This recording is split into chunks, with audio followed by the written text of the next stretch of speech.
नमस्कार. खबरबातच्या खास बातमध्ये तुम्हा सर्वांचं स्वागत.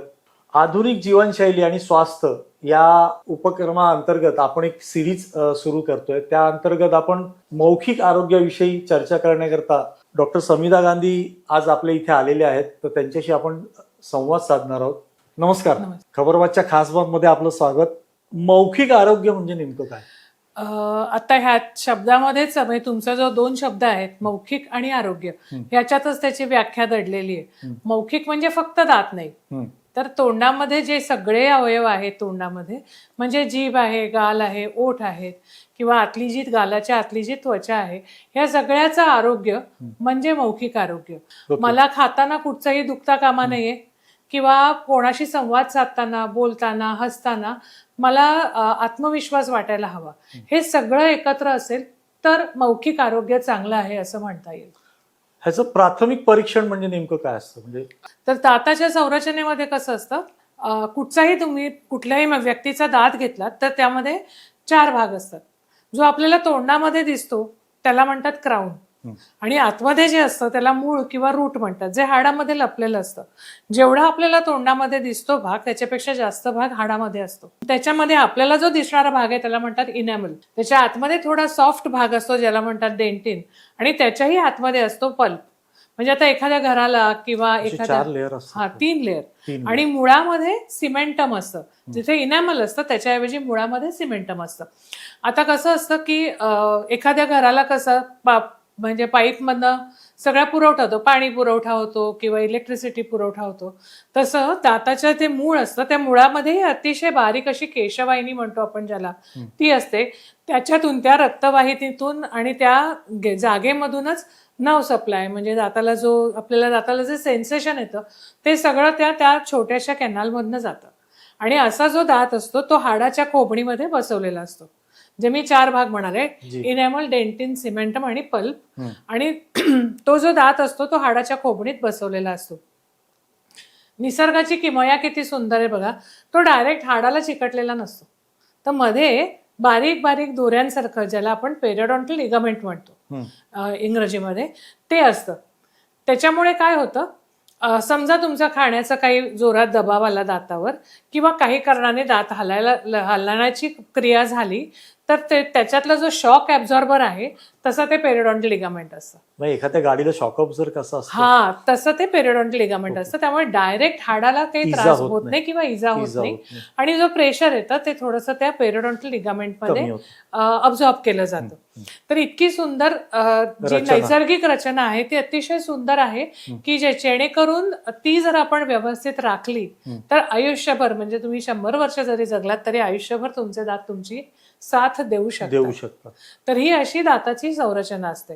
त्याच्यातही कसं असतं की लहान मुलांना 20 दात असतात. तीही निसर्गाची किमया किती सुंदर आहे पहा. लहान मुलांचं तोंड छोटं, खाण्याचे पदार्थ कमी, त्याच्यामुळे लहान मुलांना 20 दात असतात. साधारण पहिलीत जातं मूल 6व्या वर्षी, तर 5व्या-6व्या वर्षी पहिली परमनंट दाढ येते. हे आत्ता मुद्दाम सांगण्याचं कारण हे आहे, बऱ्याच पालकांना ती दाढ येते, किडते. साधारण 7व्या-8व्या वर्षापर्यंत ती दाढ किडते. पालकांना वाटत राहतं की हा दुधाचा दात आहे, कशाला जायचं डेंटिस्टकडे, बघू नंतर, पडून जाईल. हा समज आहे, गैरसमज आहे. हा गैरसमज आहे. तर तो 6व्या वर्षी जो येणारा पहिला परमनंट मोलर आहे तो आपल्या एकंदरीतच मौखिक आरोग्य वाढ ह्याच्यासाठी, कारण तुम्ही विचार करा ना, 6व्या वर्षी येणारा दात तुम्हाला 80 वर्ष समजा जगताय, शेवटपर्यंत आपल्याला राहायला हवाय, तर त्याची काळजी किती घ्यायला, त्या दृष्टिकोनातून त्याला पाहिलं जात. पण आपल्या एखाद्या हाताचं बोट गेलं तर आपल्याला किती वाईट वाटेल. तेच आपण दाताकडे त्या दृष्टीने पाहत नाही. क्या बात आहे. दाताकडे पाहत नाही. त्यामुळे 6व्या वर्षी येणारा जो परमनंट पहिला मोलर आहे तो फार महत्वाचा आहे. आणि सगळ्या पालकांना माझं मुद्दाम सांगणं आहे की तुमच्या मुलांचं तोंड आजच्या रात्री तुम्ही उघडून पहा, आणि मुलांच्या दातात कुठेही कॅव्हिटी नाही ना, म्हणजे किडलेला नाही ना, कुठचाही दात असू देत, दुधाचा असू देत, परमनंट दात असू देत, तरी सुद्धा तुम्ही स्वतः फक्त पहा की कुठे काळा रंग दिसतोय का दातावर खड्डा दिसतोय का. हे पालकांचं काम आहे, कारण 6व्या वर्षी मुलांना अजिबात कळणार नाही. आणि त्याच्यामुळे हा 6व्या वर्षी येणारा पहिला मोलर, 12व्या वर्षी येणारी दुसरी दाढ, सेकंड मोलर, आणि 18 वर्षानंतर येणारे, म्हणजे 6, 12 आणि 18 वर्षानंतर येणारी जी फार जगप्रसिद्ध अक्कल अक्कलदाढ. जनरली 18व्या वर्षी अक्कल येते हा. असा समज आहे आणि त्याच वेळेला ती दाढ येते, म्हणून मराठीत त्याला अक्कलदाढ म्हणतात, इंग्रजीत त्याला विजडम टूथ म्हणतात. आता ह्याच्यातही आपण मगाशी जे लहान मुलांचे 20 दात म्हणालो, त्याच्यातही उपदाढा नसतात. त्यांना 2 दाढा असतात, एक सुळा आणि 4 पटाशीचे दात असे प्रत्येक ह्याच्यामध्ये. पटाशीचे म्हणजे पुढचे दात. पटाशीचे दात का? कारण जसं पटाशी सारखं ते दात काम करतात, ओके, म्हणून त्याला पटाशीचे दात म्हणतात. आता सुळा असतो तो अणकुचीदार असतो, जो शिअरिंग फोर्स म्हणजे समजा तुम्हाला एखादं हाड खायचे की तेव्हा त्याच्यावरचं मांस खायचं किंवा एखादं फळ खायचंय तर त्याला आपण शिअरिंग फोर्स म्हणतो. तो दात येण्यासाठी तो अणकुचीदार असा सुळा असतो किंवा टणक वस्तू पटकन फोडता यावी म्हणून, तर तो असतो सुळा. मोलर असतात, त्याला गादी म्हणजे आडवा त्याला सरफेस असतो, 2 सरफेस आहे, म्हणजे आपण दळण दळतो किंवा तसं किंवा 2 जात्याचं किंवा पाटा वरवंटा म्हणा तसं ते मोलर असतात, ज्याच्यामुळे आपण चावायचं असतं. ह्यातला कुठलाही या सिस्टीम मधला एकही जर गोष्ट नसेल तर आपलं खाणं नक्की, म्हणजे आपल्याला असं वाटतं 32 दातांपैकी एक दात नसेल तर प्रत्येकाचं काम आहे, प्रत्येकाला काम आहे, वेगळं आहे. अक्कलदाढा थोड्या ऑप्शनल असतात कारण त्या बऱ्याच जणांना आजकाल रवंथ करणारा वेगळा, तोडणारा वेगळा आणि चिरफाड करणारा वेगळा. कारण माणूस हा आपण त्याला ऑम्निव्होरस म्हणतो, म्हणजे फक्त भाज्या फळं खातो असं नाही, नॉनव्हेज खातो, ठराविक अन्नपदार्थ खात नाही, आपण बहुतेक सगळे पदार्थ माणूस खातो. त्याच्यामुळे त्या सगळ्या दातांचा आपल्याला पुरेपूर वापर करता आला पाहिजे असेल तर ते दात हवेत सगळ्यात महत्वाचं.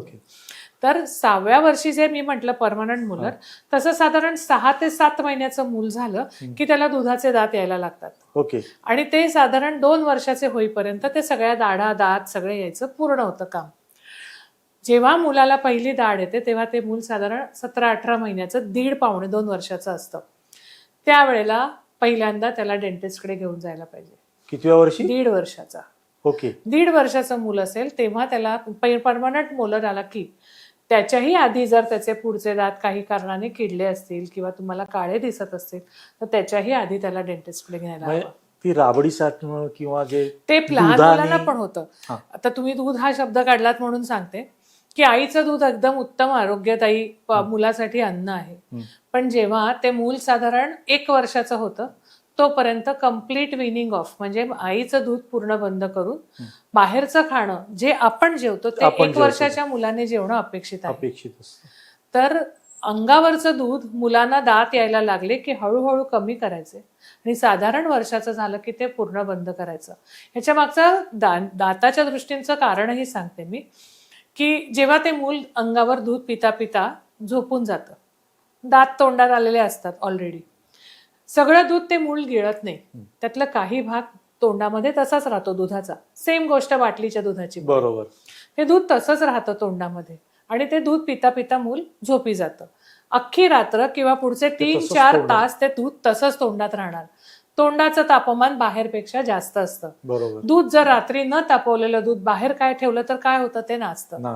सेम गोष्ट मुलांच्या तोंडात होते, ते दूध नाचतं तोंडात. आणि ते जे बॅक्टेरिया लॅक्टोबॅसिलाई जे असतात दुधामध्ये, ते तर म्हणजे त्यांना दात हा अतिशय प्रिय असतो. एकदा दातामध्ये ते थोडेसे गेले की पटापट कीड वाढते. म्हणजे लहान मुलांच्यात कधी कधी 24 ते 48 तासात आत्ता एवढीशी कीड होती आणि नंतर वाढली असं होतं. आमच्या ह्याच्यामध्ये त्याला नर्सिंग बॉटल सिंड्रोम इंग्रजीमध्ये म्हणतात, किंवा दुधामुळे झालेले कीड. आणि ते रॅम्पंट म्हणजे झालेली कीड.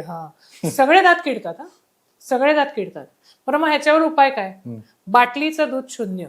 बाटली मुलाला जन्मापासून कधीही द्यायची नाही, कधीच नाही. चमचावाटीने दूध पाजायचं,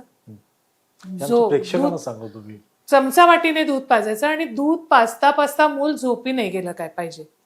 त्यामुळे रात्रीचं शेवटचं जेवण हे दात आल्यानंतर हे दूध नाही पाहिजे. रात्री साधारण 8:30-9च्या सुमारास त्या मुलांनी व्यवस्थित सॉलिड फूड म्हणजे वरण भात म्हणा किंवा खिमट म्हणा असं खाणं अपेक्षित आहे. आणि रात्री झोपताना जर त्या मुलाला तुम्ही सवय लावली की दूध प्यायचंच आहे, अंगावरचं म्हणा किंवा चमचावाटीचं दूध म्हणा, तर चमचावाटीच्या दुधात अजिबात ऍडिशनल साखर घालायची नाही. ते दूध आहे तसंच कोमट दूध त्याला द्यायचं. लगेच दूध पिता पिता त्याला झोपू द्यायचं नाही.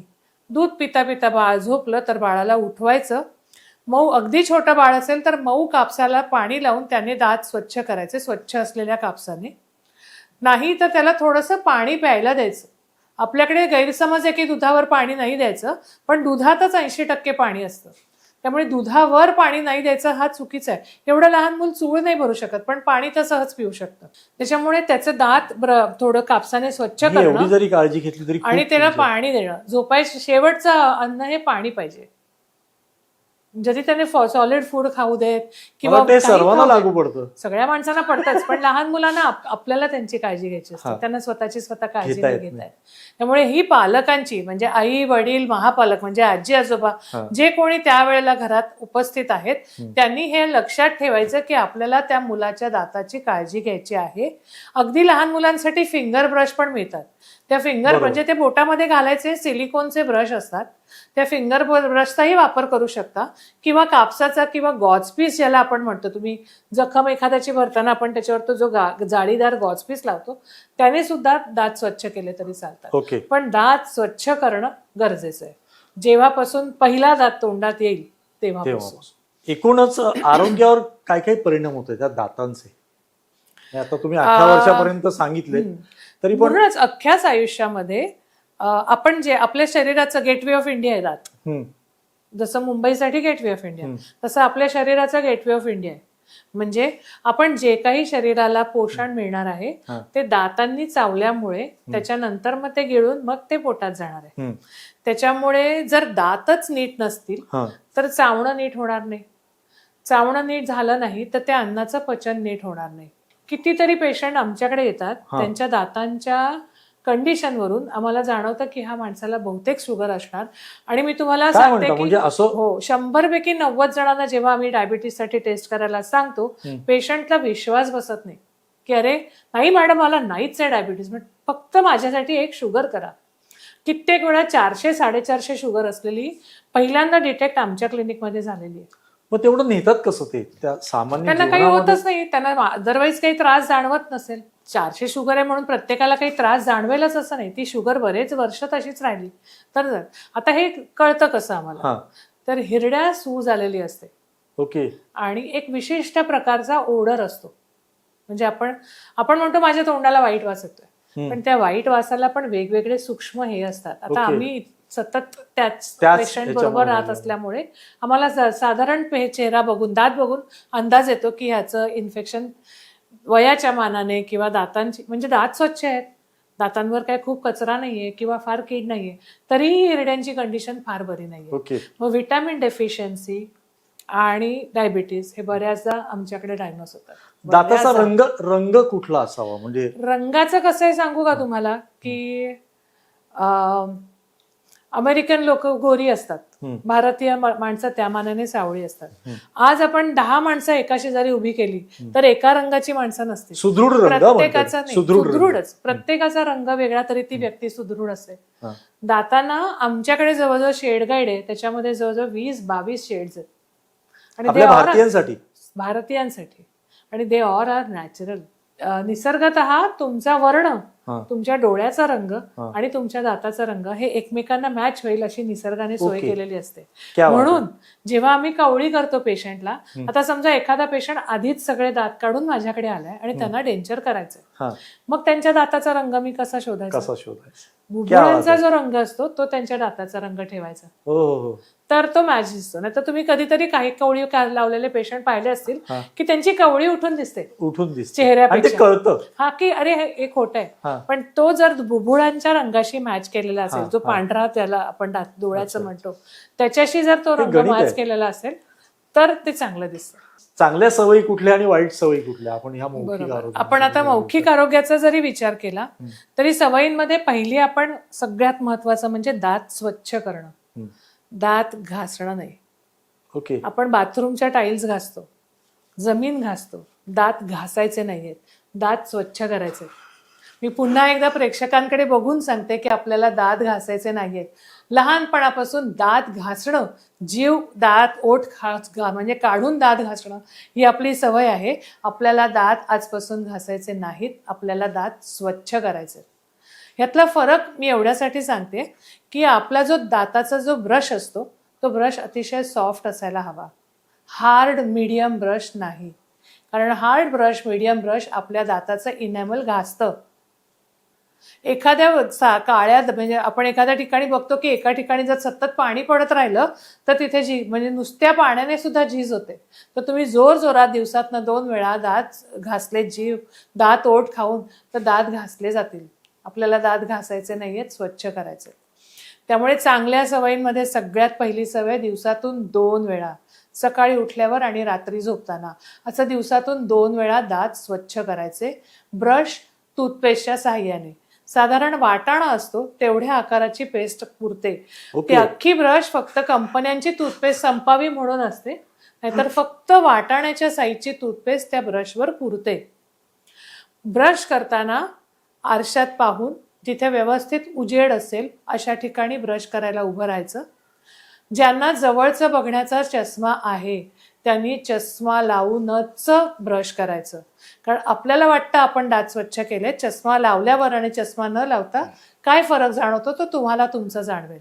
त्यामुळे चष्मा लावून दात स्वच्छ करायचे. व्यवस्थित उजेड असायला हवा. सगळ्यात महत्त्वाची गोष्ट, चष्म्यासारखंच मन लावून दात स्वच्छ करा.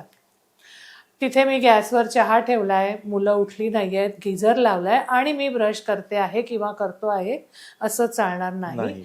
1.5 ते 2-2.5 मिनिटं जी काही तुम्हाला ब्रशिंगला द्यायची आहेत ती व्यवस्थित मन लावून पूर्णपणे आरशात पाहून उजेडाच्या ठिकाणी दात उभं राहून दात ब्रश करायचे. हीच गोष्ट रात्री झोपताना. आपला प्रत्येक दात ब्रश होतोय की नाही ह्याच्याकडे लक्ष द्यायचं. हिरड्यांवर बोटाने मसाज करायचा. पाणी हे सगळ्यात बेस्ट माउथवॉश आहे. तुम्हाला जर तोंडाचा काही आजार असेल तर डॉक्टरनी सांगितलेलं माउथवॉश, डॉक्टरनी सांगितलेले दिवस, म्हणजे तुम्हाला 15 दिवस सांगितले असतील तर 15 दिवस माउथवॉश वापरायचा. आणि पाणी सगळ्यात बेस्ट अदरवाईज. पण हे सगळं झाल्यानंतर म्हणजे ब्रशिंग केल्यानंतर व्यवस्थित चूळ भरायची. गुळणी करणं आणि चूळ भरणं ह्याच्यातला फरक लक्षात घ्या. चूळ भरताना दातांमधून ते पाणी फिरणं आवश्यक म्हणजे अपेक्षित आहे. त्यामुळे खळखळून चूळ भरणं जेणेकरून पाणी सगळ्या दातांच्या मधून जाईल. आता ह्यामध्ये मी तुम्हाला फक्त ब्रशिंग बद्दल बोलले. ब्रशिंग म्हणजे काय? दातांचा जो सरफेस दिसतो तो स्वच्छ करणं. दातांचे 2 सरफेसच्या मध्ये जो भाग असतो तिथे तुम्ही काहीही करा, ब्रश पोचत नाही. मग तो कसा स्वच्छ करणार? तर त्याला डेंटल फ्लॉस म्हणतात. डेंटल फ्लॉस म्हणजे एक बारीक धागा असतो ज्याच्यावर वॅक्स लावलेला असतं. वॅक्स्ड डेंटल फ्लॉस असतो जो दातांच्या मध्ये घालून स्वच्छ केलात तर दातांच्या मधला भाग आहे तो स्वच्छ होतो. आजकाल नवीन वॉटर फ्लॉसर आलेत. तर वॉटर फ्लॉसर म्हणजे मोठ्या प्रेशरने एक छोटी बाटली असते, त्याला वरती नोझल असतं आणि मोठ्या प्रेशरने पाणी त्या बाटलीच्या टोकातून बाहेर येतं. त्याच्यामुळे काय होतं, दातांच्या मधल्या ज्या अडकलेल्या अन्नकण असतात ते सगळे त्यांनी स्वच्छ होतात. दिवसातून एकदा फ्लॉस आणि एकदा वॉटर फ्लॉस याच्यापैकी काही एक वापरायला हवं. ॲडिशनली 2 वेळा दात ब्रश करायला हवं. दुसरी चांगली सवय म्हणजे कुठलीही गोष्ट खाल्ल्यानंतर चूळ भरणं. कुठलीही गोष्ट खाल्ल्यानंतर चूळ भरणं. काही ठिकाणी असं होतं की आपण चूळ नाही भरू शकत. अशा वेळेला काय करायचं तर पाणी घ्यायचं, तोंडात फिरवायचं, पिऊन टाकायचं, प्यायचं पाणी. काही वेळेला असं होतं ना की आपण नाही चूळ भरू शकत. विशिष्ट ठिकाणी हात धुवायला काही नाहीये, बेसिन नाहीये, किंवा ट्रेनमध्ये खातोय किंवा समारंभात जनरली हात धुवायची जागा असते. पण काही ठिकाणी तर मग पाणी पिऊन टाकणं हा सगळ्यात उत्तम उपाय आहे. आपण चॉकलेटना बदनाम केलंय. चॉकलेट खाल्ले की दात किडतात. हे सगळ्यांचा समज आहे. सगळ्यांचा समज. चॉकलेट दिला म्हणजे दात किडणं. फक्त चॉकलेट खाऊन दात किडतात असं नाही. जो कुठला पिष्टमय पदार्थ किंवा कुठचाही पदार्थ खाल्ला त्याच्यानंतर जर तुम्ही दातांवरनं जीभ फिरवली, उदाहरण सांगते, वेफर, बटाट्याचा वेफर किंवा केळ्याचा वेफर तुम्ही खाल्लात, खाऊन झालं, पाणी पिऊन झालं आणि जीभ फिरवली, तुम्हाला जाणवतं काही कण दातांवर राहिले असतात. क्रीमची बिस्किटं, इव्हन काही जेवणाचे अन्न, साध्या पोळी भाजी खाल्ली तरी काही वेळेला पोळीचे जो कणकण असतात ते दातांवर दिसतात. हे सगळे पदार्थ दात किडायला कारणीभूत ठरतात. जर तुम्ही केक, काही मांसाहार पण केला तरी पण होतो. मी मांसाहारी नाही त्यामुळे मला नाही याची माझा अनुभव सांगतोय. ते दातांमध्ये अडकणं ही गोष्ट वेगळी. दातांवर चिकटून राहणं, दातांचा जो खायचा, आपण मगाशी जो मोलर म्हणालात तर तो दातांवर चिकटून राहतो. जीभ फिरवली तर हे सगळे पदार्थ दात किडवण्याच्या दृष्टीने कारणीभूत ठरतात. ओके. तर हे पदार्थ तर खायचे नाहीत का? तुम्हाला मलाही आता कोणी चॉकलेट दिलं तर आपण खाऊ. खाण्याचा वेळ लक्षात ठेवायची. म्हणजे येता जाताना चॉकलेट खाल्लं, येता जाताना 4-4 वेफर्स खाल्ले, टीव्ही बघते 15-15 मिनिटं, म्हणजे 1-1, 2-2 तास टीव्ही, सध्या क्रिकेटच्या मॅचेस चालू आहेत ते पाहते, तेव्हा जे मंचिंग चालतं ना ते शरीरासाठी सुद्धा घातक असतं आणि दातांसाठी सुद्धा घातक असतं. जंक फूड गंज लावतं शरीराला. कोल्ड्रिंक पासून सगळं हे. कोल्ड्रिंक तर अतिशय वाईट, अतिशय वाईट. म्हणजे हे प्रूव्ड आहे की तुम्ही कोलामध्ये दात ठेवलात आणि रोज तो कोला बदलत राहिला तर दाताचा इनॅमल विरघळतं. काय म्हणता? प्रूव्ड आहे. आता मला आठवलं म्हणून तुम्हाला सांगते की ही जी एरिएटेड ड्रिंक्स आहेत, म्हणजे कार्बोनेटेड किंवा एरिएटेड ड्रिंक्स आहेत, किंवा इव्हन लिंबू सरबत आहे ज्याला आपण ऍसिडिक ड्रिंक्स म्हणतो, जसं की आपण प्यायल्यानंतर थोडंसं आंबटसर जातं, अशी ह्याच्यामध्ये इनॅमल थोडं वीक होतं, ते आंबट होतात आणि मग ते त्यातून आवाज वगैरे जो येतो जाणवतो. तर त्याच्यामध्ये काय कारण असतं? आपलं इनॅमल थोडंसं सॉफ्ट झालेलं असतं ह्या सगळ्या ड्रिंक्समुळे, सायट्रिक ड्रिंक्समुळे. ही प्यायल्यानंतर कमीत कमी अर्धा ते पाऊण तास दात ब्रश करायचे नाहीत. ओके. कारण इनॅमल वीक असतं, त्याच्यावर तुम्ही ब्रश फिरवला तर इनॅमल झिजण्याची शक्यता जास्त असते. बोलता बोलताना मला आठवलं म्हणून मी सांगितलं. कोणी सांगत नाही. कारण एरिया म्हणजे कोल्ड्रिंक प्यायला आणि लगेच ब्रश केला असं नाही करायचं. कुठलाही आंबट, इव्हन आपण कैरी खाल्ली, कैरी पेक्षा पण ही सरबत, साखर आणि लिंबू एकत्र, ही एरिएटेड दातातला आवाज येतो, बोलताना सुद्धा येतो. कार्बोनेटेड एरिएटेड शुगर असलेली ड्रिंक्स. आणखीन एक आहे की जे फळं असतात ना त्याचे ज्यूस पिण्यापेक्षा फळं खा. नाही, पण आता फळांचा विषय निघाला, मी सांगतो. सफरचंद खाताना मला स्वतःला त्रास असा होतो, त्याची साल आहे ना हमखास इकडे तिकडे अडकणं. दातांच्या मध्ये अडकत असेल याचा अर्थ कुठेतरी दात किडलाय, हे एक. आणि दुसरं, दातांमध्ये फटी तयार झाल्या. मी तर सगळ्या प्रेक्षकांना असू शकतं, सगळ्या प्रेक्षकांना सांगेन की जर कधीही तुम्हाला असं वाटलं की फळ खाताना अनेक वेळा ते एकाच ठिकाणी अडकतंय, लवकरात लवकर तुमच्या डेंटिस्टला व्हिजिट द्या. कदाचित तो दात किडलेला असू शकतो किंवा फटी निर्माण झालेली असते. शक्यतो पुढच्या दातांनी ते जास्त होतं, जसं चावा मारतो ना आपण. अडकलं तर अडकू दे ना, तुम्ही नंतर स्वच्छ करूच शकता ते. बरोबर. आता शस्त्रक्रिया म्हणजे कठीण आणि वेदनादायी शस्त्रक्रिया ह्यातल्या ज्या आहेत, म्हणजे एकतर घाबरतात लोक, हे डायरेक्ट तुम्ही इंजेक्ट करता किंवा काहीतरी. कारण सांगू का, डेंटल ह्याच्यामध्ये हे माझा अनुभव आहे, ज्या गोष्टी आपल्याला करताना दिसत नाहीत आणि आपण शुद्धीवर असतो, अशा वेळेला आपल्याला त्या गोष्टी आणि आपल्या शरीराशी संबंधित, म्हणजे तुम्ही कानाचा पण विचार करा. कानाची पण शस्त्रक्रिया किंवा कानातला साधा काही अडकलेला असेल, मळ काढत असतील डॉक्टर, तरी सुद्धा पेशंट, आपण खूप अस्वस्थ होतो कारण आपल्याला ते दिसत नाही. सेम गोष्ट दाताची असते. ऍडिशनली कसं होतं की पूर्वीच्या काळी आत्ताच्या इतकी चांगली आयुधं नव्हती, आत्ताच्या इतकी चांगली मशिनरी नव्हती, त्याच्यामुळे पूर्वीच्या काळी काय व्हायचं की, आणि लोकल अनस्थेशिया तितके पॉवरफुल नव्हते, त्यामुळे पूर्वी लहानपणा आपल्या जे ऐकलं होतं की दात काढताना दुखतं, दात काढ, डेंटिस्टकडे जायचं म्हणजे मोठी टेन्शनची गोष्ट, ही पूर्वीची गोष्ट झाली.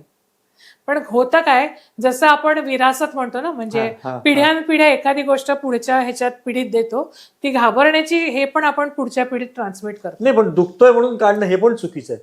दुखतंय म्हणून नाही, मी तेच सांगते की आधी डॉक्टर, आपला दात दुखतोय हे स्वतःशी मान्य करणं आणि घरातल्यांना सांगणं, ह्याच्यात सुद्धा तो दात डॅमेज पूर्ण झालेला असतो, त्याच्याशिवाय जात नाही आपण. बरोबर आहे.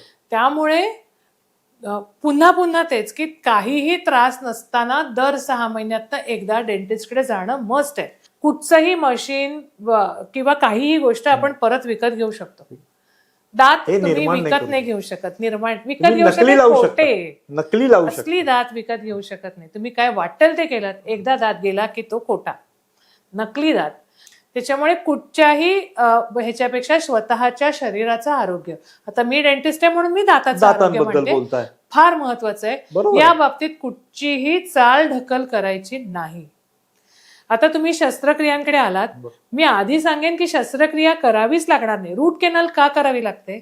आपण दात किडला सुरुवातीला, तो फक्त इनॅमल मध्ये असतो, जेव्हा आपल्याला समजत नाही, फक्त अडकलेलं जाणवतं, बरोबर, दुखत नाही. आपण म्हणतो जाऊ दे, अडकताय ना, ब्रश केला स्वच्छ होते, जाऊ दे. थोडस आतमध्ये गेलं, ज्याला डेंटिन म्हणणं मगाशी मी जे सांगितलं, त्या डेंटिन पर्यंत दुसऱ्या लेअरला जेव्हा कीड जाते तेव्हा तुम्ही गार खाल्लात, गोड खाल्लात की काही सेकंद सेन्सेशन जाणवतं, लगेच निघून जातं. स्वच्छ केला थोडं, ती हिंट शरीर तुम्हाला हिंट देत असतं, आपण लक्ष देत नाही. मग हळूहळू ती बॅक्टेरिया स्वतःचं काम, आणि तेव्हा तुम्हाला असं वाटेल आपण ब्रश केलं की ते स्वच्छ होऊन जाईल, जाऊ दे. तसं होत नाही. बॅक्टेरिया तिथे अक्षरशः सुरुवातीला कॉलनी करतात, मग गाव करतात, मग शहर करतात, देश करतात. म्हणजे एवढं मोठं ती कॅव्हिटी होते तिथे, आणि ते जिंकतात, राहतात आणि ते जिंकतात. आणि मग काय होतं, ते आतल्या नर्व पर्यंत गेलं ना की मग इमर्जन्सी येते, मग डॉक्टरची आठवण येते. ती पण कधी एकदा किंवा दोनदा मेडिकल मधनं औषधं घेतली जातात आणि त्याच्यानंतर मग डेंटिस्टकडे यायला जातं. आणि हे 100 पैकी 70% पेशंट करतात. दाताचं पेन ही पेशंटनी केलेली इमर्जन्सी. सर्जरी बद्दल बोलत होतो. सर्जरीज, आणि त्यात आधुनिक आलेली टेक्नॉलॉजी. कसं आहे माहितीये आता की डेंटल सर्जरी फार अशा खूप मोठ्या वाईड असतच नाही. आता रूट केनालला सर्जरी म्हणायचं का नाही हा वादाचा प्रश्न आहे. पण ती रूट केनाल बघितलं मी, ताकद लागते ना? नाही लागत. दात काढायला ताकद लागत नाही, स्किल लागतं. अच्छा, ओके, स्किल लागतं. किती प्रमाणात प्रेशर लावावं याच्यासाठी स्किल लागतं. आता तुम्ही जे तुमच्या डोक्यात, माझ्या मते तुमच्या मनाने शस्त्रक्रिया म्हणजे अक्कलदाढ काढणे किंवा कठीण दात काढणं. कठीण दात काढणं. तर आता कठीण काय काय वेळेला मोठा असतो की जो खूप त्रास देतो तुम्हाला. कठीण म्हणजे अर्धा तुटतो किंवा काय होतं. आता बऱ्याचदा अर्धे तुटतात, त्याचं मेन कारण असतं दात किडलेला असतो, किंवा पूर्वी कधीतरी रूट केनाल झालेली असते, कॅप बनवली नाही, किंवा काही कारणाने तो दात तुटलेला असतो. तर आता असे दात काढणं तसंही सोपं नसतं. म्हणजे 2 मिनिटात दात बाहेर आला असं होत नाही, कारण ते काही फूल नाही आम्ही तोडणार. हाडामध्ये खोबणीत बसवलेला दात आहे, तो आम्हाला शेवटी खेचून काढायचा आहे. आता काय झालंय, पूर्वी फक्त आम्ही ज्याला फोरसेप म्हणतो, तुमच्या भाषेत पक्कड, आता लक्झेटर नावाची गोष्ट आली. आता लक्झेटर म्हणजे काय, मी मगाशी तुम्हाला सांगितलं होतं की हाडाच्या खोबडीमध्ये दात असतो, त्याच्यामध्ये फायबर असतात. ते फायबर दाताला हाडाशी पकडून ठेवतात. तर ते हाड आणि दाताच्या मधले फायबर आहेत, ते तोडण्यासाठी बारीकशी इन्स्ट्रुमेंट यायला लागलेत आता, जी आता आम्ही वापरतो, ज्याच्यामुळे दात काढणं पूर्वी इतकं कठीण राहिलेलं नाही. आता तर पूर्ण तोंडाचे एक्सरे येतात, त्याच्याही पुढे जाऊन सिटी स्कॅन. तसं दाताचा सिटी स्कॅन असतो. म्हणजे आता तुमची अक्कलदाढ आहे, अक्कलदाढीच्या खालून एक नव असते जी इथून येते खालपर्यंत. आता ती अक्कलदाढ कशी आहे, वाकडी आहे का सरळ आहे, हे एक्सरेवर समजू शकतं. पण मुळं किती आहेत, मुळांची किती वाकडी आहेत, किती सरळ आहेत, हाडामध्ये किती आहेत, कुठे आहेत, मोलरला अक्कलदाढ, फर्स्ट मोलर, सेकंड, कुठलाही मोलर, अनाटमी फिक्स नसते. कारण तुम्हाला आता मी जे बोलले ते नव तिथून येते ना, त्याला पुरवठा करणारी नव तिथून येते. आणि ती 5 असं बघितलं ना, असं तर वरचा डोळा, खालचा, वरचा ओठ, खालचा ओठ आणि खालचं हाड, अशी 5 ठिकाणी ती नव, एकच नव जाते पुढे. फेशियल नव ज्याला आपण केबलिंग म्हणतात ना तसं. मग तिथे जर पेन झालं तर बऱ्याचदा अख्खा डोक्यापासून सगळं दुखतं, कान दुखतो, डोळे दुखतात. पण ते अक्कलदाढीशी हे असतं. डॉक्टर जेव्हा सांगतात की अक्कलदाढ काढायला हवी, तेव्हा शक्यतोवर चालढकल करू नये. डॉक्टर म्हणाले अक्कलदाढ काढायला हवी, फार तर फार तुम्हाला अगदीच नसेल तर तुम्ही सेकंड ओपिनियन घेऊ शकता दुसऱ्या डेंटिस्टकडे जाऊन. पण जेव्हा 2 डेंटिस्ट एकच डायग्नोसिस देतात की ही अक्कलदाढ काढून टाका, तेव्हा स्वतःची अक्कल वापरायची नाही, ही अक्कलदाढ काढून टाकायची. आपण पेन म्हणतो, दाताचं ट्रीटमेंटला पेन असतं. ते पेन होऊ नये म्हणून आपण काय करतो, डेंटिस्टकडे जाणं टाळतो. त्याच्यामुळे ते दात दुखी बरी होणार आहे का? नाही. वेळेत गेलात तर कमी पैशात, कमी वेळेत आणि कमी त्रासात तुमची ट्रीटमेंट होऊ शकते. रूट केनाल करायची वेळच आली नाही पाहिजे. फिलिंग मध्येच तो दात वाचला पाहिजे, रादर फिलिंग सुद्धा नाही. फिलिंग सुद्धा लागू नये म्हणून मग काय करायचं, दर 6 महिन्यांनी डेंटिस्टकडे, अक्षरशः काय तुमच्या मोबाईलवर तुम्ही हे ठेवून द्या, रिमाइंडर ठेवून द्या, पण 6 महिन्यांनी स्वतःला आणि अख्ख्या कुटुंबाला डेंटिस्टकडे घेऊन जायचं. पण जाता जाता तुम्ही प्रेक्षकांना काय सांगू? जाता जाताना आणखीन एक सांगते की आपण बऱ्याचदा हा विचार करतो की डेंटिस्ट्री खूप महाग आहे, दातांच्या ट्रीटमेंटला खूप खर्च येतो. तर जर तुम्ही वेळेत जर योग्य प्रकारे ट्रीटमेंट करून घेतली तर खर्च येत नाही, हे सगळ्यात महत्त्वाचं. आणि दुसरं, आपण जर दर 3 वर्षांनी मोबाईल बदलू शकतो, आयफोनमध्ये इन्व्हेस्ट करू शकतो, तर स्वतःच्या शरीरामध्ये नक्की इन्व्हेस्ट करू शकतो. क्या बात. त्यामुळे स्वतःचं शरीर ही स्वतःची प्रायोरिटी ठेवा. भले ते दात असतील किंवा कुठचाही शरीराचा भाग कुठलाही असेल, पार्ट असेल. तो व्यवस्थित राहिला तर तुम्ही आहात, आणि तुम्ही असाल तर अवतीभोवतीच्या वस्तू आहेत. तुम्ही इथे आज आलात, मौखिक आरोग्याबद्दल खूप छान माहिती दिलीत. थँक्यू. तर पुन्हा भेटूया नवीन विषय घेऊन, नवीन व्यक्ती सगळं. खबर बात 360 डिग्री, जिसमें हो खास बात.